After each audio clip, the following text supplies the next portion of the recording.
Well,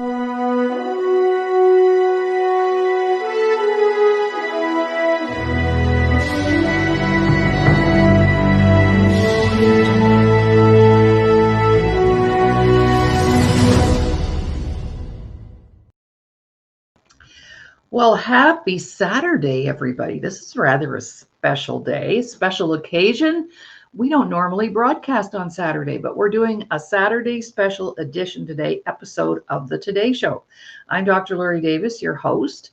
And yesterday, believe it or not, we had intermittent internet in a very large area of our province.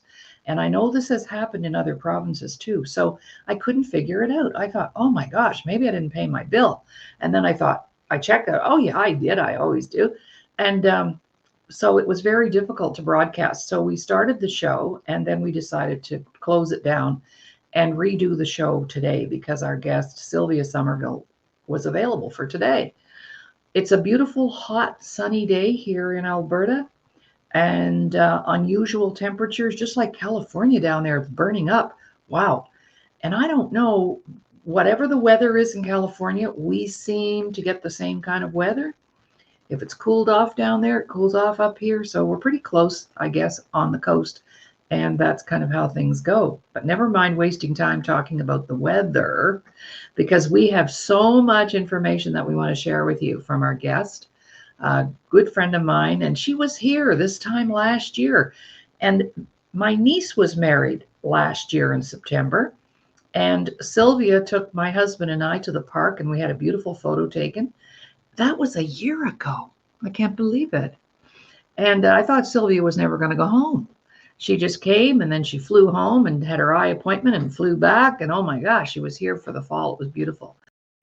And I really missed her when she left. So I'm really happy that she has also moved and is really happy and comfy where she is. So let's just not waste any more time and bring her to the stage. Good morning, Sylvia. Good morning, Laurie. Fantastic to be on the show on a Saturday, something different. Yeah, a special episode. Right. And we're going to do some special episodes in season 2. We're going to have some 2-hour episodes with a panel of guests, and we've got some great ideas lined up for the fall. So everybody fall in and watch the show. Right now, we're streaming live on my Facebook page, Laurie Davis Facebook page. Also streaming live on our 2 YouTube channels, Laurie Davis Show Host, 5 Minutes to No Limits. And also we'll be streaming on other platforms as they get put up there from our esteemed colleague and leader, Jay Stoyan in Toronto, Canada. So you're listening and watching the Disability Channel, and this is a special Saturday episode of The Today Show. Sylvia, we want to, all those beautiful artifacts behind you, and you told me one time that you didn't pay for any of them. Would you like to just give an example of what you did to get one of those artifacts from Africa to bring it home before we get into your story? Absolutely. But I got most of them back in the 70s and 80s. And back then they had a lot more villages that were easily accessible, tribal villages compared to nowadays. We would go into the villages because I wanted pictures. I wanted stories. I want to know what's really happening, not what people tell me. If I'm going to write it, I want to know it's a fact. So we go in and, for example, the Zulu shield, that was in Zululand. It was on a place called Ghost Mountain. Great story there. And I thought, wonder what I'd have to do. I said to my friends who were working in South Africa, I said, can you ask him if there's any way I can get that spear in his battle shield? Like, is that possible? And he spoke to him in whatever, Zulu or whatever. And the lady standing beside him, now she's like the tribes, nothing on her except a little patch on the bottom. And she comes over and she kind of pulls on my blouse. And Dave says, she wants your blouse. And I said, oh, they'll give me that if I give them my blouse? And he says, yeah. So back then I'm younger and a lot different type of body. So it's embarrassing. I just whipped off the blouse, gave it to him. I mean, so I'm in a bra. She's got nothing on, right? Right. Open the trunk, and I took another blouse out, and she does this. So she got 2 blouses, but I got a Zulu battle spear, their shield, and the thing they knocked them out with. Right. So that's what we did. I just traded things. Yeah. For it. You bartered. That's amazing. That's a Bartered. cute story. That's a cute story. Okay. So we know that you've been writing. I think you probably came out of your mother's womb writing a poem of some sort. But why don't you share with us a little bit about the early days of when you started writing and you were pretty young? Over to you. Yes, I was 6 years old when I started writing. And what I thought was a bad thing turned out to be a blessing in disguise. I was partially deaf, still am in the left ear. And, teacher would ask you questions and I'd answer them incorrectly because I didn't hear what she said exactly. Kids were making fun of me, calling me an idiot. Nobody wanted me on their baseball team. And I was kind of, I think kids still do that today. Oh, yes. If there's, even if it's an invisible disability like hearing loss and vision problems, nobody can see that disability. So they don't realize people are trying their best with these challenges, but still they can't use. So anyway, I started drawing pictures of animals and writing little stories where an animal might have one ear or something had happened to him, but it didn't matter. They would all help him out with what he needed. If he couldn't catch his own food, then the other animals would catch it for him. And it was kind of the world I dreamt at 6. It would be nice, I was accepted. Of course, I got accepted in older years, but that's where it began. And I'll just add from that came a little poem I wrote. And my dad saw it because I always showed my dad and mom things I was doing. And he submitted it to the newspaper, to this column called Wit, Wonder, Wisdom. And it was actually in the newspaper at 7 years old. Whoa, you were published. Yes. And tell us a little bit, because I've known Sylvia quite well now. We lived with each other. And that's when you get to know people, when they live with you. That's when you really do. But I know a lot of your story and your history, but there's still things I don't know for sure. But I do know what happened at bedtime when you were little. You want to share that? Yes, at bedtime, parents go in and they read their children bedtime stories. But my mom and dad realized very early that I was creative and I had this great imagination, so they were going to encourage me to use it.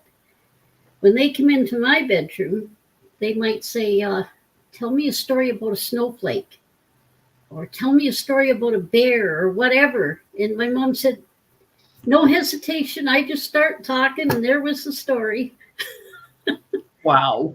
Didn't matter the topic. I just had the story. Wow. Well, you must have really enjoyed, English, language arts, whatever they call it now, when you were in school. That was probably your favorite subject, wasn't it? It was. And when you talk about English composition, I made a lot of money in high school. Oh, I bet. There were kids who didn't like to write. Right. So I was writing all their assignments and writing it a little different each time. Oh, my goodness. For sure. So then you proceeded to grow up and you got married and you had a family. And tell us a little bit about that era where you owned and operated your own publishing company. I'd love you to share about the periodicals. That was terrific. Right. When my first book came out in 1977, it was called Tribulum, and it did become a bestseller. And I worked as a correspondent at the time for a newspaper, and I did not like the fact that I believe that news should be news and it should be told exactly as it happened. But it turns out a lot of it is not told, let's put it that way. And I didn't like that. So I thought to myself, I'm going to start my own little periodical. And my periodical will be all good news. It'll be about the community, and it'll be telling exactly what's happening. So I talked to my friends about it, and because most of them were business people, and they said, "Well, what do you know about that?" I said, "Nothing." "Well, how are you going to do something if you don't know anything about it?" And I just said, "Oh, we'll see." And I said no more. So I went home and I made a mock-up copy of what it would look like. I put in stories that were already taking place, things in the community. I put in photos. I was out taking photos, designed ads, different prices. I went out in the community and I got advertising. It was going to be a free periodical, but I had to have money to support, printing it and make a profit. So a few of them were a little bit apprehensive about investing. So I told them, I said, advertise with me, give me a minimum 6 month, contract. If when the first one comes out, you don't like it, or there's something you just don't like about it, that's fine. You don't have to pay. So I went out on a limb there, but I thought, they don't know me. They don't know what I'm qualified. I didn't even know if it would sell, but I said it would. Well, it turned out great. And in about, I think it was about 10, 12 years down the road, I was putting out 10,000 issues a month. Would you like to see just a couple brief ones? Yes. Yes, I've never seen it. Oh, I just grabbed a few out here. This would all be before technology. Oh, yes, that definitely. we have today. Look at that. The Chippewa Times, free. Please take one. And they were all different stories depending on what was going on in the community. Beautiful. Whoops. Yeah, nice. So that's what we did. And there was a thing when we had a disability issue in Chippewa. So at the bottom, you'll see a beautiful young man. Yes. Hold it up a little disability, higher. And I put him on the front page. Oh, wow. Just beautiful. And when James Cameron came to town, that's another long story. Well, I think you should share the long story of to let our audience know just exactly what you were willing to do to get a story when Dan Aykroyd came to town. Oh, definitely. That is a great story. I knew they were filming Blues Brothers 2000 along the Chippewa Creek. It was a scene where the taxi gets driven right into the river. The only problem was it was a closed set. I talked to everybody I could think of, even the mayor trying to get a pass to get in there, right? No, it's closed set. You can't be there. That's okay. So that day, early morning, I went, and I lived in the area, of course. So I knew how to get in there, and I drove and parked my car in the bush where no one would see it if they were driving by, checking or whatever. I walked through the bush, and I came out onto the road where the trailers were. And of course, big trailers are parked both sides of the road. And I thought, okay, now you're here. What are you going to do? I didn't really have a plan. So I just started walking between the trailers. People are passing me, and I'm walking like I belong there, and I'm supposed to be there. And while I'm walking, I'm thinking, so, okay, come on, what are you going to do? What are you going to do? I approached the trailer that said executive producer. The door was open a crack. I thought, okay. So I just knocked on the door, and a voice from inside, a lady shouts, and she said, yeah, come on in. So I went in. She invited me in, and I sat down there by the table right by the door, and she comes out from the back, and she says, who are you? So I said who I was, Chippewa Times, publisher, blah, blah, blah, author. I told her who I was, and she says, well, you can't be here, I can call the police. And I don't know, I just started, the gift of gab, trying to get around the point that you are wrong and you're wrong. Right. So then she says, wow, have you met John Landry, the producer? And I said, no, I just got here.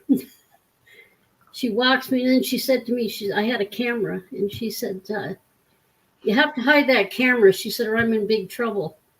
So I just put it down my blouse. Of course, I was out like, the but who cares? We're walking along. We meet John Landry's, and she told him, what I was there for, who I was, and he said, I can have you arrested, How did you get in here? I said, I walked through the bush. Well, when I said that, Dan Aykroyd, he was standing there, James Belushi and Dan Aykroyd were standing there with John Landry's, and Dan Aykroyd comes over to me, puts his arm around my shoulder, and he kissed me on the cheek, and he says to John Landry's, he says, hey, she's Canadian. We get what we want. Oh, Said, give her the story. wow. I don't know what happened. We talked and whatever, and then James Belushi come. Now I got like James Belushi and Dan Aykroyd with their arm around my shoulder. What's Landry's going to do, right? Right. He just says, arrest you? Yeah. He says, what do you want? And I was telling him what I want, front page, blah, blah, blah. And I got it. And when I left, Dan Aykroyd said again, he said, sweetie, he said, you're going to go places. You got what it takes. Oh, my goodness. That's such a great story. Oh, I loved it. I got invited to their send-off. That was the end of their filming. Yes. In a hotel nearby. So they said, just come. And Dan Aykroyd gave me his script with all his notes, writing in the sites and the aisle, whatever. It was pretty cool. Pretty cool is right. That's amazing. It just means if you want something, you go get it. Yeah, let's talk about that for a little bit, because I'm the same way. Somebody wanted to throw me out of a building one time, and I said, you just go right ahead, because I've been thrown out of a bigger building by better people. Right?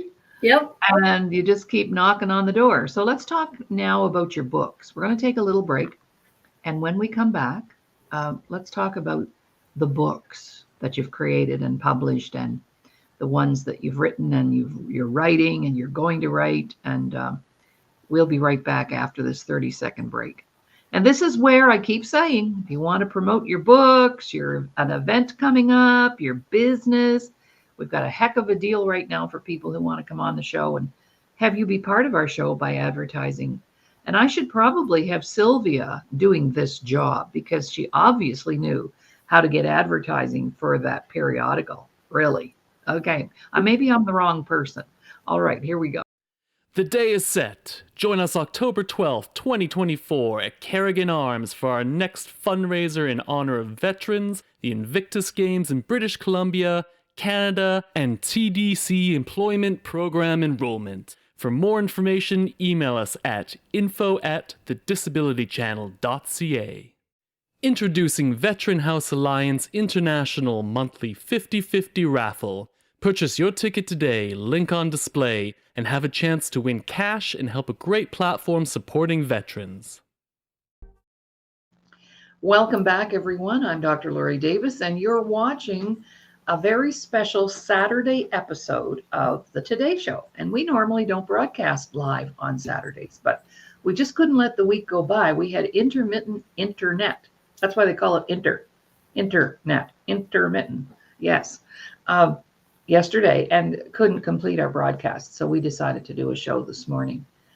And without calling each other or coordinating our outfits, how did we do? Like we're in the fall season here now.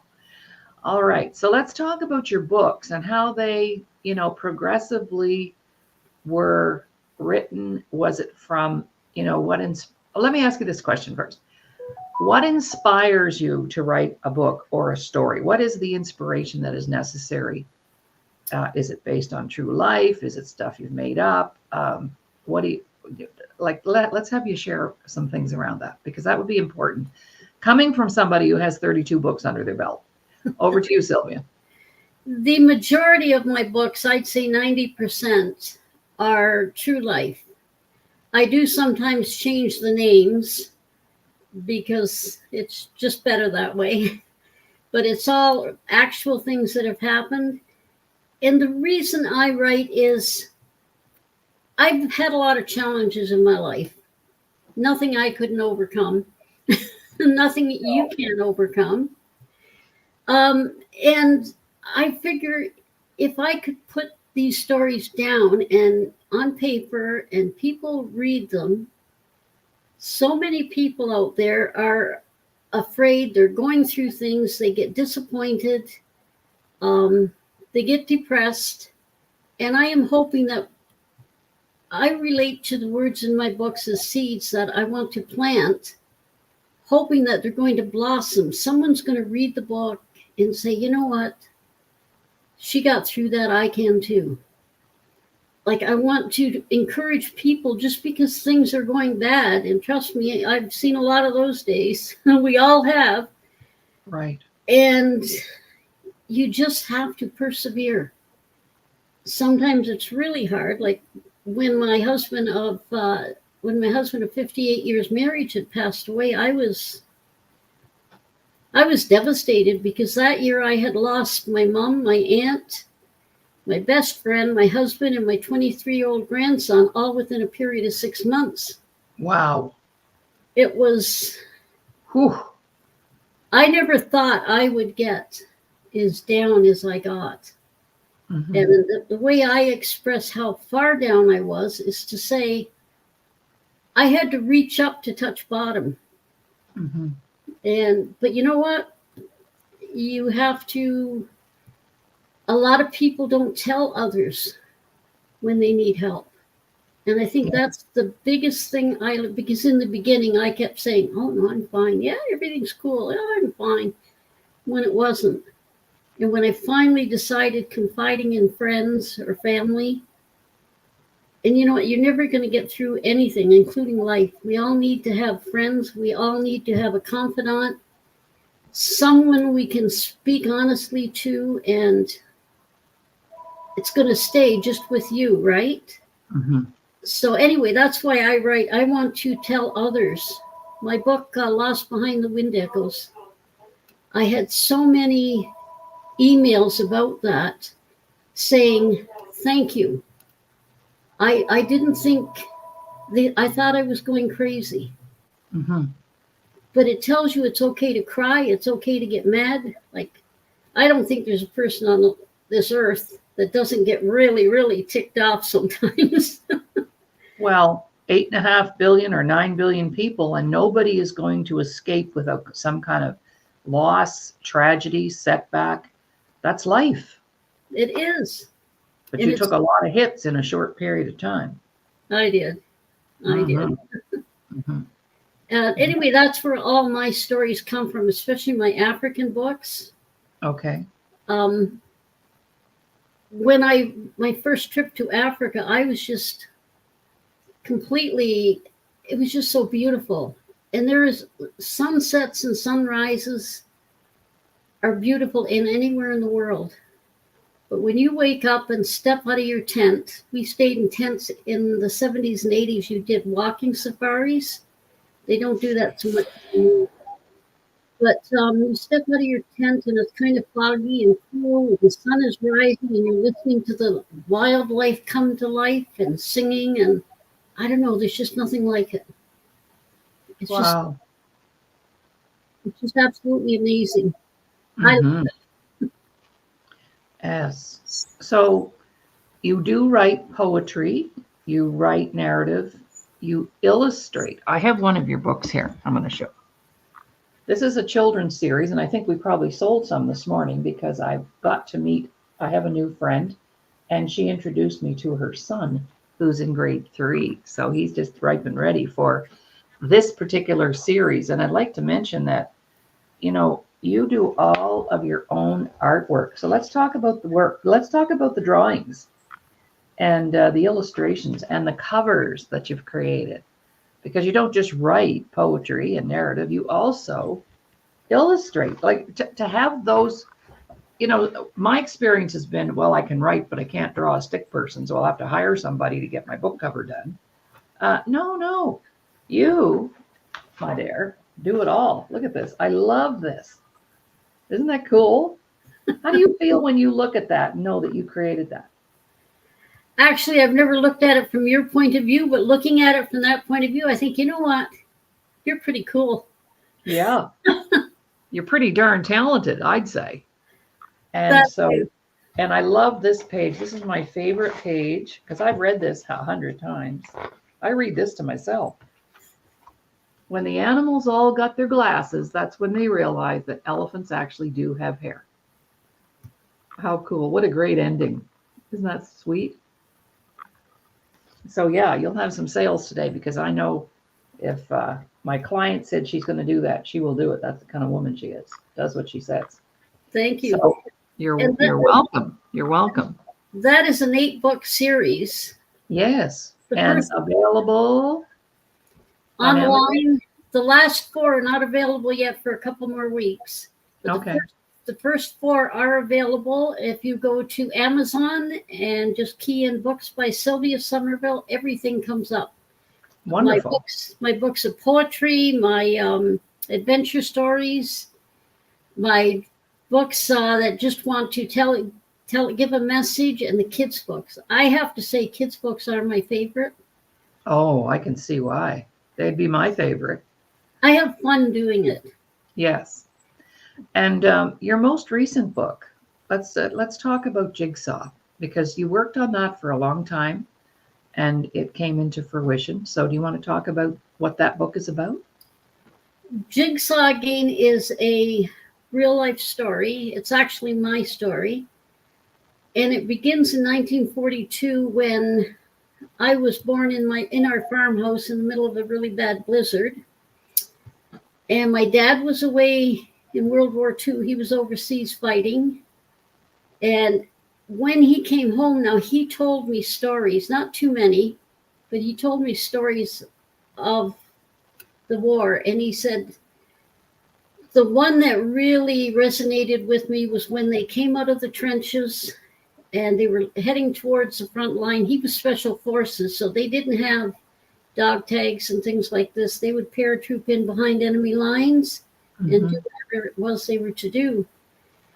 So they came to a little village. I believe it was in Italy, but I don't want to say for certain because I'm not sure. So I don't give you a country. And he said they knew something was wrong because no one was moving.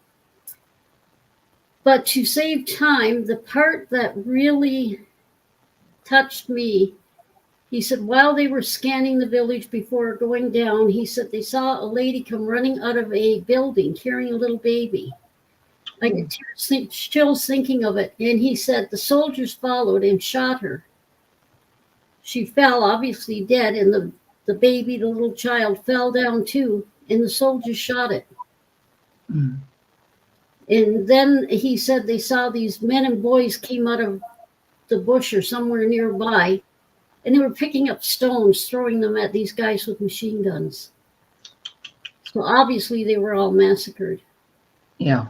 And that's the one main story I put in there because people don't realize, war just nobody wins in a war. And it's to think of our men that went over there, my dad included, he died at 45 from having shrapnel in his head they couldn't remove. But I'm getting off track when I get thinking about that's fine because my dad was a veteran also, and my dad was in the Signal Corps, which is probably where I get my love of communication.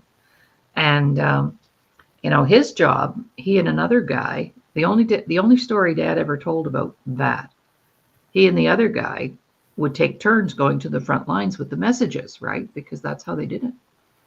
And this one particular night, Dad said, oh gosh, it's my turn to go to the lines. I'm pretty tired. And the other guy said, no, Fred, I'll do this one. I'm okay. You have a nap, whatever. And that guy was blown up on that motorcycle and killed. And, that could have been my dad. I mean, they just handled life and death like it was any minute, right? So that's why today our dads would be very upset with the way things are going because there's this huge entitlement mentality going on with our kids and society, and everybody thinks the government should solve all their problems. And it's just amazing to me. And we don't realize the sacrifices that were made for our freedom. And we're at the top back end of that generation now that can talk about it, because the next generation doesn't want to talk about it. No, it's not. Yeah. So Jigsaw. So it's your life, it's your family, it's what happened to you. Is there another particular part of that book you'd like to share? The book only takes you up to where my dad died at 45, and it was meant to just focus on life in those days, but basically focusing on him and the fact that he gave up so much so that we would have democracy and freedoms, and now people are just disrespecting that. Yeah, and they don't seem to want to fight for anything. No. All right. Well, we're going to take a little break, and when we come back, let's see, what else do we want to talk about? Let's talk about the fact that you are now a mentor when it comes to writing. And a mentor is someone who has invested well over 10,000 hours in their field of endeavor, and the joy that it brings you when you help other people write their books and why you want to do that. Okay, so we'll be right back. The Disability Channel would like to thank our existing sponsors. We really appreciate the support and kindness from the BIAs across the GTA, Ontario, Canada, and our friends in the USA. We love making new friends. Thank you for supporting our existing employment programs. Welcome back, everyone. You're watching the Today Show, a special episode on Saturday. This is really interesting because we don't normally do a live broadcast on Saturday, but I could not see the week go by and not have our show that was supposed to happen yesterday with Sylvia. Because of the internet, we weren't able to produce it. So today we're here. And one of the beautiful things that happened for me last year is that Sylvia came and stayed with me for quite a little bit of time. We really got to know each other. We became girlfriends. And one of the things that came up was the fact that she's done so much work in the area of writing. She certainly could be mentoring others. So we started, and let's talk, Sylvia, why you would love to mentor others to help get their books out. You know, every one of us has a story to tell. Everybody. A lot want to put it down in print, but they don't know how. They haven't a clue how to get started. Now, my personal experience, I had struggled for years trying to get that first book, that first article. I know how hard it is. It was forever. And for mentoring, when I worked as a correspondent, I only got that job because I had my first book came out and it was a bestseller. So now the publisher assumed is the key word, I had a university degree. Well, I didn't. As I told you the story before, I wanted to be a journalist. That was my dream. And I ended up being a journalist and a photojournalist as well. So when I started, I was having to do a lot of rewrites. It's different writing for a paper and writing for a book. So I turned to a very seasoned reporter behind me in the newsroom, and I said to her, I wonder if you could help me with something. Sweet lady, she said, let's go for coffee. You don't talk about those things here. Oh. When we went for coffee, and her first question was, what university did you graduate from? I said, I didn't. I said, I only have high school. After high school, I went to work and, to help earn a living, and I still kept writing and was getting books done. But I said, I'm just high school. Wow, she laughed. She said, don't ever tell a soul. Anybody asked, she said, talk your way around it and say nothing. Right. She was my mentor. She gave me books from her university course and the things you get about how to write for a newspaper, things like that. And after that, it was a breeze. Oh, but wow. What would I have done without her? Right. She mentored me just because I asked for help. So when you take a course or sign up to take a writer's course, you're asking for help. Mm-hmm. And I want to be there to help you. put your words together, make your words come alive, bring your story to life so people can see the picture. As they're reading the book, they should be seeing it envisioning it in their mind. And my hope for everyone I mentor is to see them have a bestseller. Mm-hmm. And the last session we did, oh my goodness, all of the girls that were in it, they've all got bestsellers. Yes, we do. That you just got to finish that book. And That's right. Even though the course is done, I'm here. Email me, call me. I'll help you with it. I will edit it for you. I want to see you succeed. Mm-hmm. That's what it's all about for me. I just love helping people. Right. Aside from mentoring in writing, in my younger years, I counseled teenagers at a drop-in center when LSD was very popular. Tell us about that. I just wanted to be there to help those young kids. They were just lost. So many kids come from families where either they don't have enough and the parents are working all the time, or they have too much. And it's just given to them without making them understand you have to earn your money. You have to work at a career. You have to build yourself into whatever it is you want to be. Mm-hmm. So I did that for 35 years, and I loved every minute of it. Oh, wow. Well, I'm the same way. We're cut from the same fabric, even though our clothes are even almost matching. But when I was a teenager, and I was always for the underdog, so to speak. Yep. And oftentimes I would bring a kid home for a meal or whatever. And I heard my dad say to my mom one meal, he looked at my mom and he said, "Where does she find these people?" The people that need the help. But I've been that way my whole life as well.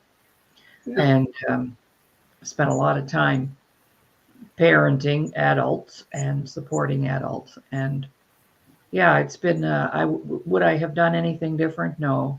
I was a teacher for a long time. And when I could no longer handle the bureaucracy, I thought, I'm going to go do my own thing. So that's what I've done. And broadcasting has always been just a hobby. And got on the air very early on in the day, about 25 years ago.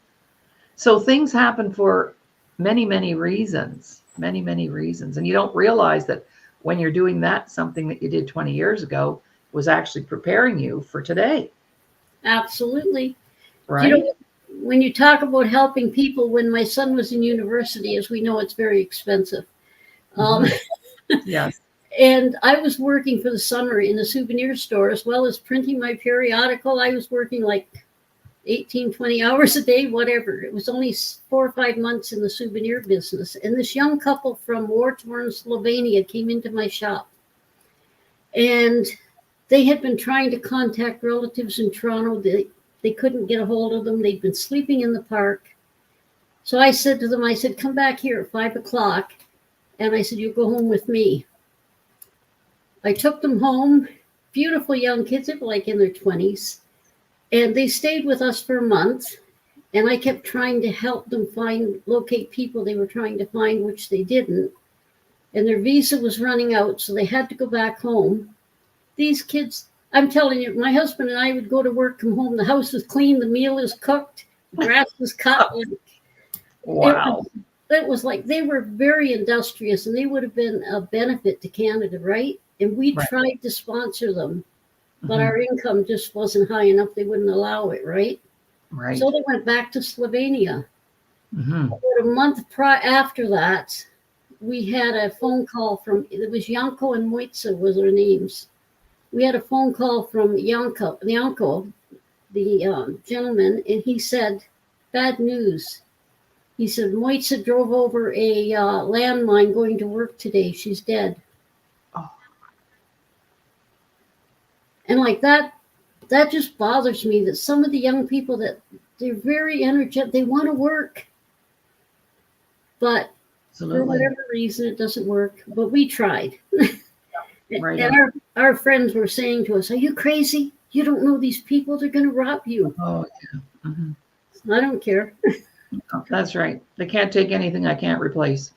That's right. Right. And like you, I think you have a sense about people. Mm-hmm. we have that sense that tells us no, or it's okay. Mm-hmm. But it's just me. I just like with the writing now, that's my main focus. I just want to help people get their message out there, write their book, write their bestseller, Mm-hmm. and then they'll just keep writing. That's right. That inspires me to get on board again with my 100 Shades of Dysfunction. I sent you the cover hoping it would do that. Yeah, I love the cover. So I'm in the process. I have done a bit more. You'd be proud of me. But last year, a year ago, May, we were evacuated due to the wildfires, and we were out of our home for 2 weeks. And we were in this little campground with friends staying in their little trailer, 4 adults and 4 dogs. And I, in about 45 minutes, I came up with 100 shades. I called it 100 Shades of Dysfunction. And I didn't know there were 100 ways to be dysfunctional. So I thought that's a worthy publication. I think that would, people would benefit from reading that. What do you think? Oh, absolutely. I've seen some of it, and my goodness, and it's all factual. It is. And I don't think a lot of people realize what it really is. No, not at all. And it's just the same with my work on self-worth. I was just sharing with my new client there that, 32 years ago, when I came out the first time with talking about self-worth and wanting to find out information, there was no book about self-worth. There were no publications, no articles, nothing. So I knew I was going to have to create all that. So 32 years later, we have all the goods. It's like a one-stop shop. You want to learn how to write a book? Let us know. We've got the person. You want to know about finance? We've got the man.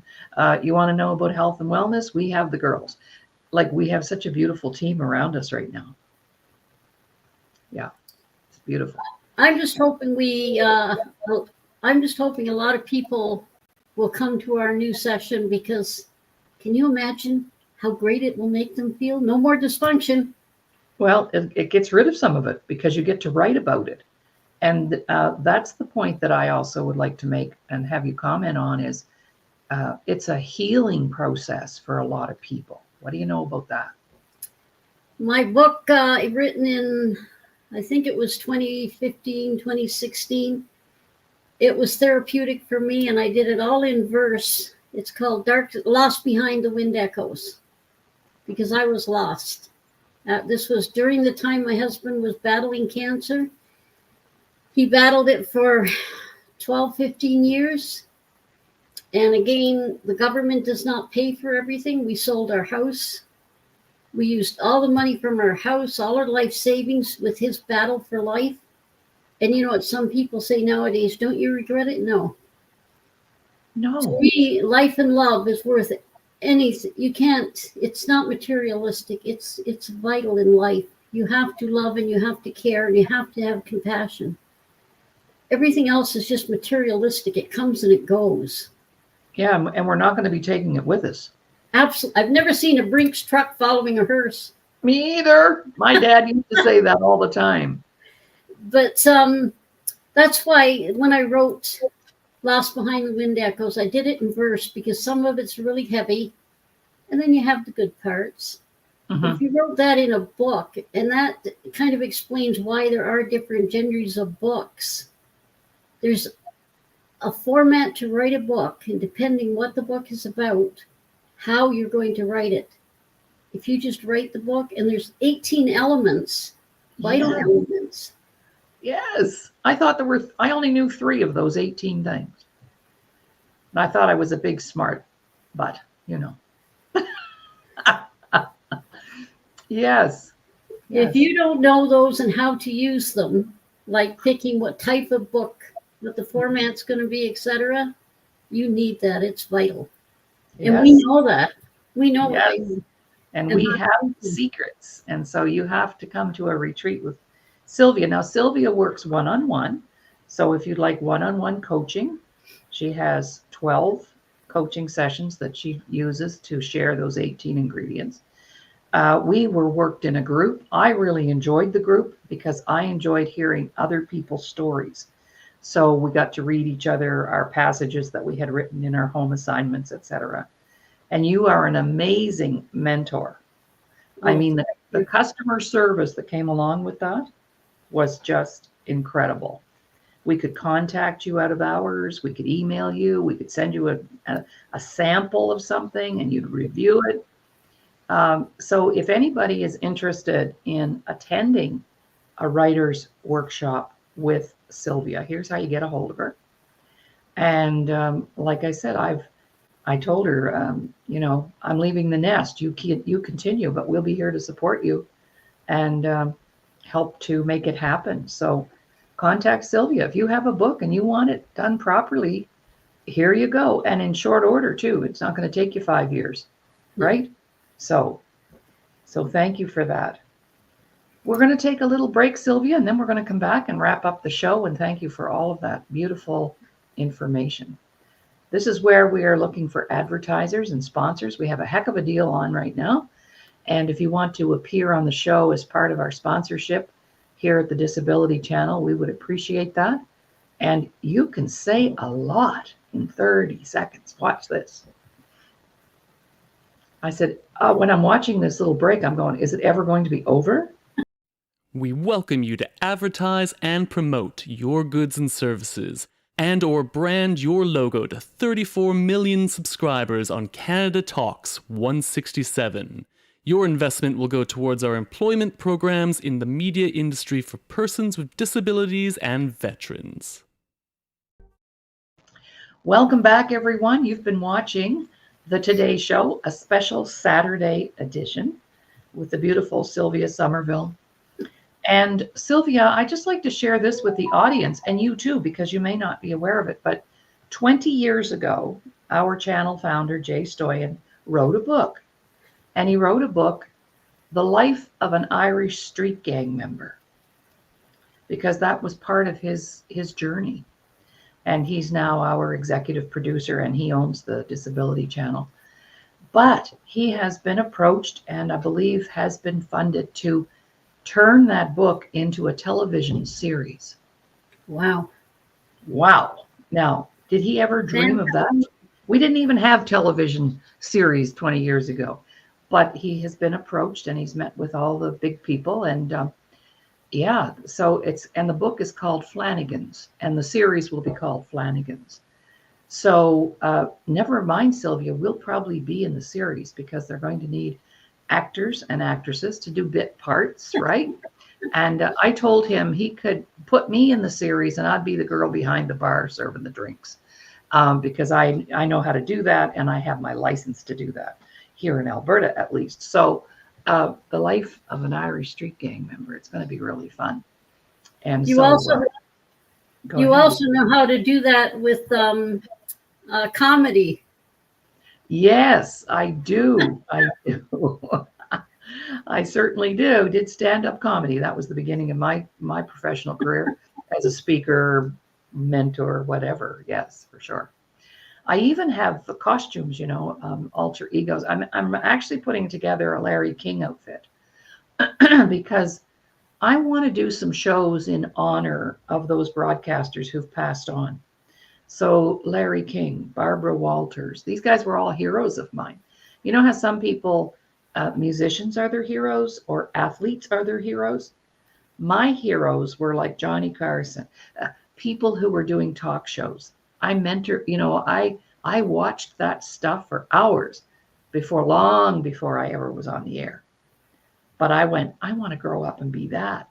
So I thought I'd get myself a blonde wig and do Barbara Walters sometime and Larry King. And I was also thinking of Johnny Carson.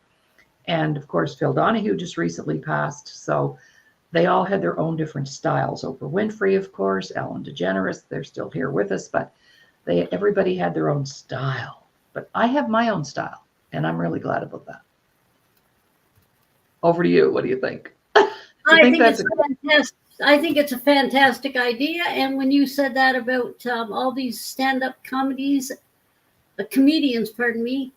I remember when I told you I was about 10 or 12, and I used to love watching this black and white, on the little 12-inch screen, show called The Lineup back then. It was a police show. Yes. I sat down and I wrote a script for the show, Mhm. I took the address off at the end with the credits. I don't know how I figured out. Dad must have helped me. And I mailed it in this 10 or 12-year-old kid's handwriting, Ah! saying it was a TV script and did they want to buy it? Oh my goodness. But you know what, Kate? I didn't hear from the studio, but one of the actors, Tom Tully, who was the co-star, he actually wrote back to me. And for, I think it was 15, 16 years, we would write back and he'd say, send me your work, and he would critique it. I thought, you know, I think people should realize celebrities are people too. Absolutely. Absolutely. They aren't on a pedestal and untouchable. No, no.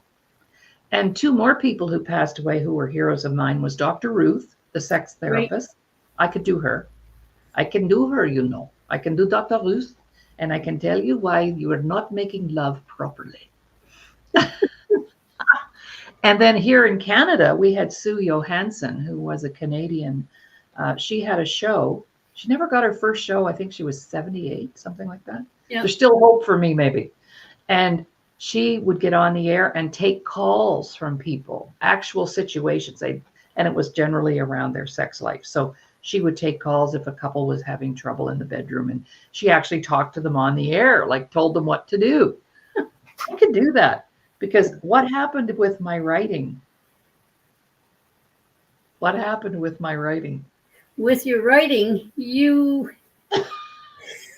I would like to say a lot about it, but it is absolutely amazing. And I'm telling you, it's, wow, I wish I could talk about it on air, but I know we can't.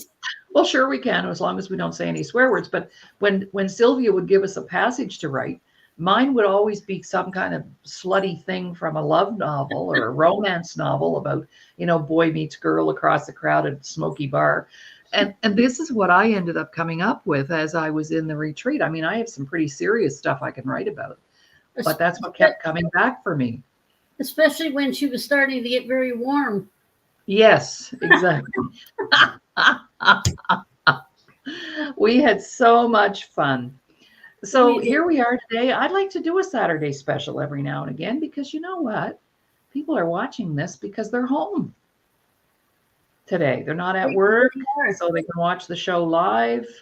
Super day to do a show. I want to do some specials too. This is season 2, so we've got a nice foundation built and a nice following. Some of our shows, many of our shows, because we send shows down to Your Home TV in the United States, and those shows get like 25,000 viewers an episode. So that's not too bad or shabby. We've only been on the air 4 months, and I'm pretty impressed by that.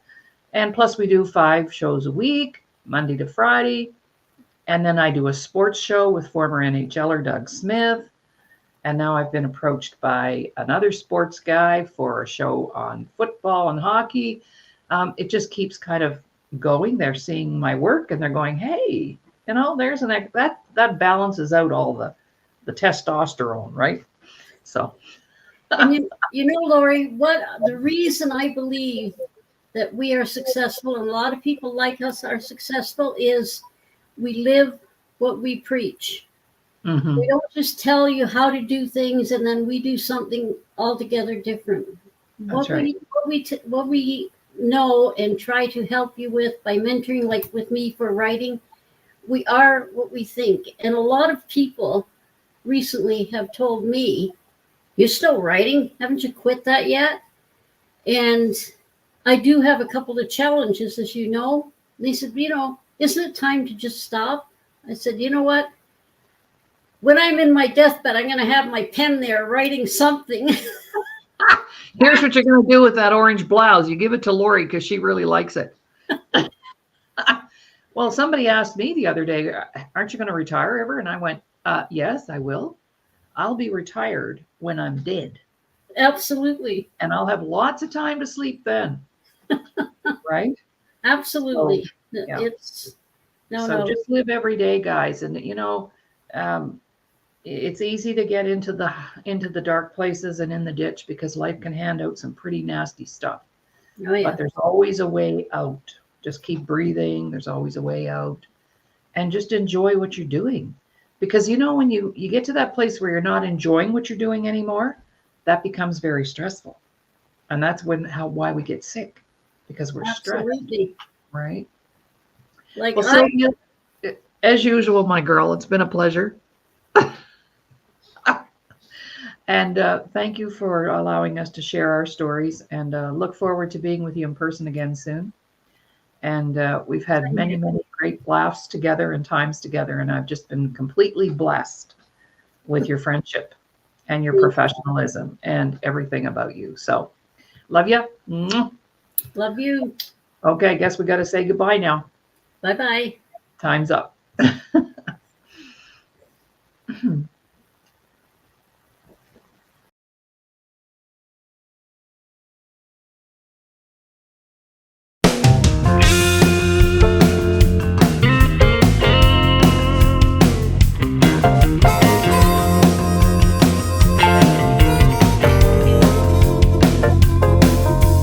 Driving down the interstate, got a load that can't be late, gotta get it there by 9. Went up ahead in front of me, I can't believe what I see, people standing in a line. They say they're against violence, but what they're doing makes no sense, keeping me from my drop, blocking everyone till the demands are met and done. This insanity has got to stop. Hey, hey. Socialism, communism, white power, nationalism, and Antifa and the BLM. They like to tell you what to think, how to live, what to speak, but rules don't apply to them. They say they're only doing good, you're burning down neighborhoods, there's just no respect. Trying to make the world go woke, I think it's all a big joke, I'm politically incorrect.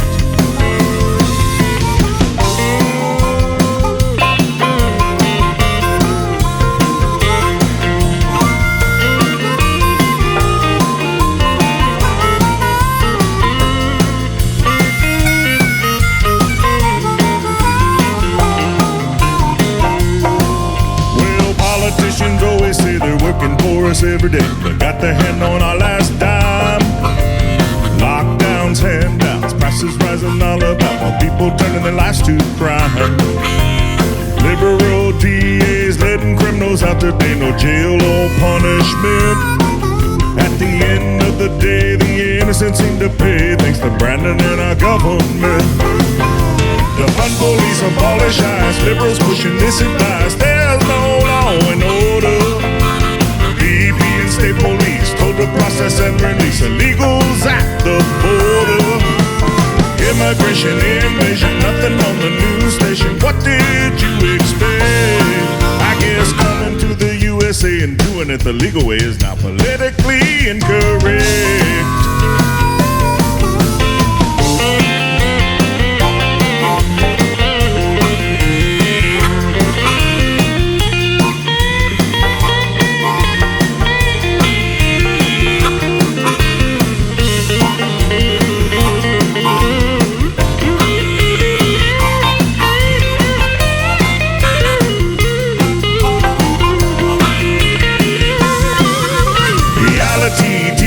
Musicians, actors, athletes, the media, and fake news, giving their opinion like it's a religion, thinking we don't have a clue.